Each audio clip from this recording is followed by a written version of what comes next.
একবার হলেও এই দোয়াটা পড়বেন ভাইরা আমার। আপনার কাছে অনুরোধ করে বলি, দিনে একবার হলেও দোয়াটা পড়বেন, আপনার শত বিপদ আল্লাহ দূর করে দিবেন, রিজিকে বারাকা দান করে দিবেন, গুনাহগুলো মাফ করে দিবেন, কিয়ামতের ময়দানে আপনার হিসাব নিকাশ সহজ করে দিবেন। সুবহানাল্লাহ। দিনে একবার হলেও দয়া করে এই দোয়াটা ছেড়ে দিবেন না, একবার হলেও এই দোয়াটা পড়বেন, একবারে সহজ দোয়া।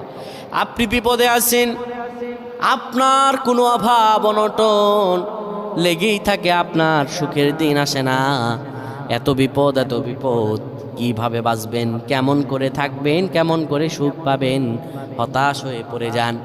আমার প্রাণের বাইরে হতাশ হয়ে যাবে না, আল্লাহর কাছে আশ্রয় চাইতে হবে। আমার রব্বুল আলামিনের কাছে যদি আশ্রয় চাইতে পারেন, আমার আল্লাহ আপনাকে আশ্রয় দিবেন। এই দিনে একবার হলে দোয়াটা পড়বেন, দোয়াটা একবারে সহজ শিখিয়ে দিচ্ছি। رب اغفر لي ولوالدي وللمؤمنين